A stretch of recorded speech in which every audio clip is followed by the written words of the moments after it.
Odiada pela crítica, odiada pelo público, Uma Família Perfeita chegou ao fim lá no Disney Plus. E essa minissérie abordou o surreal caso da Natália Grace, que se não fosse real, a gente diria que na verdade era um roteiro de algum filme B qualquer. E a Natália, pra quem não sabe, era uma criança com nanismo nascida na Ucrânia, que foi adotada pela uma família americana, os Barnard. E ela foi acusada pelo esse casal, a Christine e o Michael, de ser uma adulta de 22 anos disfarçada, tentando fingir ali ser uma criança. E isso até parece o roteiro do filme A Órfã, né? Mas tudo foi real. E isso gerou polêmicas, gerou um escândalo, gerou processo, gerou ali documentários e até mesmo uma série do Disney Plus. E eu conheci esse caso por conta do documentário que tá lá na Max, o curioso caso de Natália Grace, que aliás eu recomendo que assistam depois. E esse documentário apresentou a Natália desde o início como uma vítima de toda essa situação. Mesmo sem eles terem ali todas as provas concretas pra falarem que ela era vítima, ainda assim eles tinham muitas alegações e muitas coisas ditas no tribunal que corroboravam com o que a Natália falava sobre ela ser uma criança e ter sido abusada ali, né, pelos Barnards. Porém, a série Uma Família Perfeita distorceu muito a história da Natália logo nos 3 primeiros episódios, que são episódios bons pra prender o público, né, e pra trazer uma perspectiva diferente pro público. Só que isso, na minha visão, afastou grande parte do público pelo que tava acompanhando nas minhas redes sociais. Muita gente falava que tava odiando a Natália. E muita gente concluiu inicialmente que ela era realmente um pé no saco, sabe? E isso me traz o ponto de que a série poderia ter sido muito melhor trabalhada, trazendo, quem sabe, 2 pontos de vista diferentes no mesmo episódio, ou abordando isso de uma maneira diferente, mas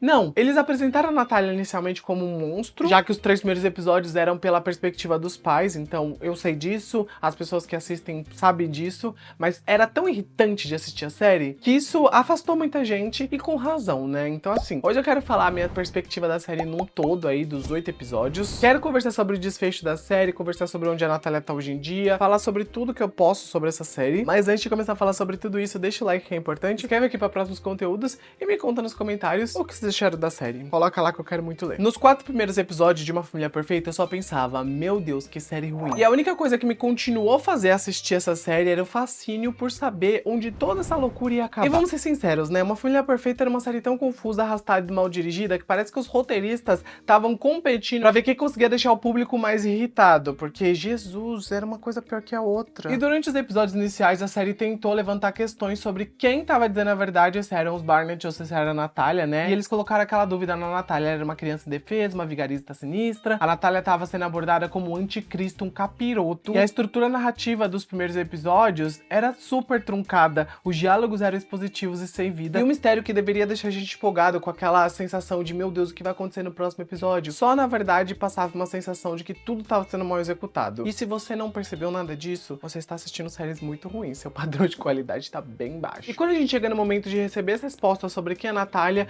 tudo é entregue de uma maneira maldosada. E parece que a série é meio desleixada, porque as reviravoltas não geram o impacto que deveriam gerar. E na minha visão, o que funcionou muito bem nessa série foram os 3 últimos episódios, que é o momento onde a série encontra o ritmo, né, da maneira mais tardia possível, mas assim, a trama finalmente dá espaço pra Natália e foca ali em construir a perspectiva dela como vítima, e isso muda tudo, porque a gente começa a sentir raiva dos pais adotivos e começa a entender o lado dela, né? Eu já senti a raiva deles desde o primeiro episódio, que eu já conhecia a história, mas a série me fez acreditar que a Natália era um demônio no começo. Então assim, até eu que conheci a história tava com raiva dela. Daí a gente chega naquele ponto onde todo mundo nota que a Natália é vítima de um sistema muito errado que literalmente não protegeu ela e tá fazendo com que as provas que ela trouxe ali, que são verdade, serem jogadas no lixo. E eu não só culpo o sistema jurídico americano, como também eu culpo a sociedade, que literalmente queria ali acabar com a própria Natália na época que foi anunciado, né, que ela era uma adulta que tentou enganar uma família. Então assim, ninguém sabia da história completa, e aí as pessoas começaram a julgar ela, tentaram acabar com ela, ficaram do lado dos Barnett, e só depois o pessoal foi realmente entender o lado dela. E na série, até a gente chegar nesse ponto da Natália ter essa chave de virada na história, foi muito difícil acompanhar o que a gente tava vendo até o momento em si, né, de acontecer isso, porque, gente, tive que ser muito guerreiro pra assistir essa série. Eu confesso que as coisas começam a dar uma melhorada ali no 4º episódio, pro 5º episódio, porque a gente vai vendo um pouco mais da Natália sofrendo sozinha, né, passando aquele tempo sozinha na casa. Então assim, eu acho que ainda são episódios que funcionam bem, mas ainda assim eu tava com aquele ranço dos 3 primeiros, então foi difícil assistir o 4º. Aí no 5º eu comecei a perder um pouquinho desse ranço e tentei ali abraçar o que já tava sendo feito. E pra mim a história começou realmente a andar de uma maneira melhor quando os Mans apareceram, que foram o casal ali que ajudou a Natália a se sentir acolhida, depois que os Barnett abandonaram ela naquele apartamento e deixaram ela sozinha pra se cuidar, sem auxílio de ninguém, sendo que ela era uma criança, né? Então obviamente ela não saberia cuidar de si mesma sozinha. Porém, os Barnett tinham feito tantas atrocidades que não era surpresa que eles fariam isso com uma criança. Ainda mais porque eles já tinham internado a Natália numa clínica psiquiátrica, mudaram ilegalmente a certidão de nascimento dela pra colocar ela como uma adulta, sendo que eles sabiam que ela era criança. Eles negligenciaram ela, eles bateram nela e ainda estavam usando o seguro médico dela sem ela mesmo saber. E aí os Mans entram na história pra serem ali o alicerce da Natália nesse momento difícil. Eles têm muita empatia, eles conseguem dar o amor que ela não teve ali com os Bernard, assim como eles também passam uma confiança pra ela muito grande. E claro, né, eles dão ali toda a estrutura que ela precisa, todo o amparo que ela precisa em toda essa jornada. E no final da série, os Mans ajudam a Natália nos tribunais, né, eles tentam humanizar ela pro público, principalmente ali pro júri. E isso até que funciona bem, já que a gente vê que ela passou ali anos por negligência dos Bernard, o abandono deles também foi algo que impactou ela, a exploração midiática de toda essa situação também foi algo que diretamente, né, trouxe alguns problemas pra ela. Porém, mesmo com tudo isso, é incrível que os Barnett são absolvidos de tudo que eles fizeram com a Natália, porque o júri não olhou todos os fatos, o júri não analisou todos os fatos. E também, né, o próprio advogado dos Bernett foi mais sagaz na hora de vetar aquele rolê da troca de idade. Então, ai, gente, é revoltante você assistir isso, é revoltante. E a Natália viveu com os Mans ali por um bom tempo, mas em 2023, depois da adoção formal que eles fizeram dela, surgiram alguns problemas entre eles, fazendo assim a Natália se afastar deles. E eles ali expressaram que a Natália tinha um comportamento esquisito com eles, que ela tava achando que eles eram inimigos dela. Então, assim, o que tava acontecendo? Tinham boatos aí que também os Mans ainda eram um pouco rígidos com a Natália, e a série até traz que às vezes ali os Mans davam uns tapinha nela, porque ela era meio chata. E eu entendo, ela era uma criança, ela era uma adolescente. Então ela tava passando pela fase da chatice. Bater nunca é solução, mas eu acho que eles não eram também os vilões da história. Porém, ela passou por tanta coisa até esse ponto da história que eu entendo ela ficar um pouco revoltada. Tipo, não é normal você passar por tudo isso e ainda sair com a mente super sã, sabe? E no final das contas, a Natália preferiu não comentar sobre esse assunto, né, dela ter se afastado dos Mans. E eles também não comentaram muito, só fizeram esse comentário público, mas depois ficaram meio que longe da mídia. E a Natália acabou indo viver com uma família que tem nanismo, os DePaul, que vivem em Nova York.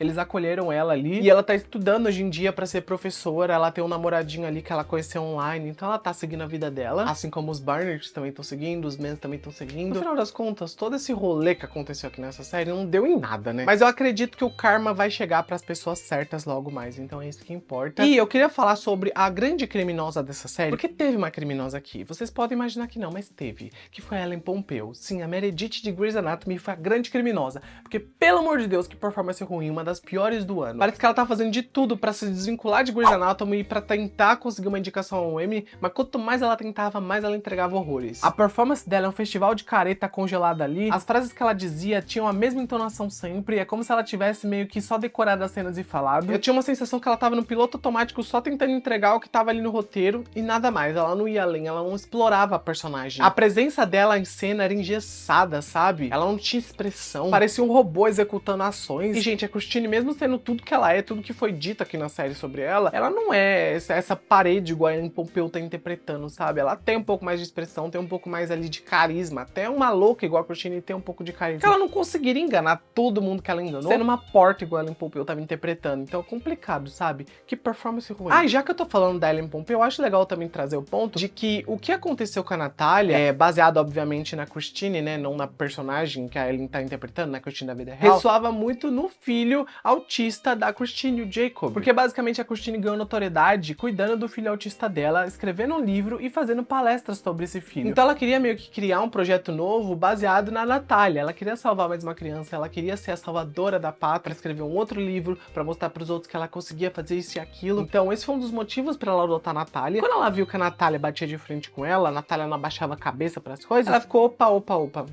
Não gostei disso. E aí ela criou toda a história da Natália ser um monstro pra mandar a Natália embora. E também tinha o problema da Natália ter ali um custo alto, porque os tratamentos que ela tinha que fazer eram muito ali caros. E os Bernett não estavam os melhores ali com o dinheiro, né? E claro, a gente sabe que os tratamentos da Natália eram caros, porque as outras famílias já tinham falado que tinham devolvido ela pra adoção por conta disso, que ela era uma garota que tinha um custo alto, sabe? Então tem muito disso em torno do porquê a Natália foi devolvida várias vezes e o porquê a Christine fez tudo que fez. Mas voltando a falar das performances, né, dos atores aqui, o Mark Duplass vive o Michael aqui na série da forma mais passiva possível e, na minha visão, isso reflete muito ao Michael da vida real, que realmente era manipulado pela esposa Christine. Tanto que no documentário e também em algumas entrevistas que ele dá, a gente vê o quanto ele era manipulado e o quanto ele tava tentando ali só falar o texto que ele foi briefado e pronto. Era notável que ele não tomava uma decisão sozinho sem perguntar pra Christine, então eu acho que tem muito disso nessa história. Já a atriz Christina Hendricks, que interpreta Cynthia Mann aqui, entrega uma performance muito comovente, ela transmite uma empatia, uma força muito autêntica. E a atuação dela, pra mim, se destaca muito em relação a todas as outras. Ela é uma atriz muito melhor do que a Ellen Pompeo. Falo isso sem peso na consciência, gente. Ela entregou uma personagem muito melhor, 10 mil vezes melhor. Incrível, adoro ela. E pra finalizar, a Imogen Faith Reed, que interpreta a Natália, ela tem 28 anos, aliás, essa atriz, e ela tem nanismo, obviamente. Por mais que eu não acho que ela pareça a Natália, eu achei a caracterização da atriz aí muito ruim. Não é culpa dela, né? É culpa do pessoal da cabelo e maquiagem. Mas a caracterização tava péssima. Lá nos primeiros episódios, eu diria, acho que da metade pro final a caracterização ficou um pouco melhor. Só que o ponto é que essa atriz consegue transmitir a fragilidade de uma criança que só queria ser amada, mas ela também consegue trazer força e ousadia de alguém que se recusa a ser tratada como um objeto, né? Principalmente quando a gente vê ela confrontando os Burnett. E era muito engraçado ver as cenas que ela tinha com a Ellen Pompeo, porque você via o nível de atuação das duas, que são muito diferentes, né, uma da outra. E você pensava, caramba, a Ellen Pompeo atua mal pra porra. Enquanto a Imogen entregava algo genuíno pra performance da Natália, a Ellen Pompeo tava lá, uma estátua de cera. Ai, Natália, como assim, Natália? Enfim, vou parar de falar mal da Ellen Pompeo, que na minha visão foi o grande problema da série, né? Além do roteiro, o Ellen Pompeo também foi uma péssima escalação, mas Uma Família Perfeita pra mim é uma série complicada, vai ter gente que vai gostar, tem gente que não vai gostar. Eu fui uma pessoa que já considerou ela uma das piores desse ano. Não tenho peso na consciência de dizer isso também, tá? Vai estar na minha listinha de piores do ano. Mesmo o final dando uma salvadinha, a história teve um potencial totalmente desperdiçado. A protagonista vivida pela Ellen também, ó, dispensável. E o roteiro, na verdade, era uma montanha-russa, que começou embaixo, foi subindo, mas ela nunca chegou a empolgar. Eu sinto que quem tiver paciência pra assistir essa série pode gostar do que vai ver aqui, porque é uma série barata. É aquela série pra você dar play, não pensar muito e simplesmente, sei lá, fingir que o caso real foi bem adaptado. Mas eu acho que fingir pode funcionar pra algumas pessoas, né? Só que a nota não mente, né? As pessoas estão falando o quanto essa série é ruim. Eu acho que muita gente desistiu até chegar no terceiro episódio. Então, o final até que foi legal, mas o que adianta um final legal pra um começo péssimo? Me conta aí o que vocês acharam de Uma Família Perfeita. Clica no coração e me segue com mais conteúdo de séries e filmes. Beijo, tchau.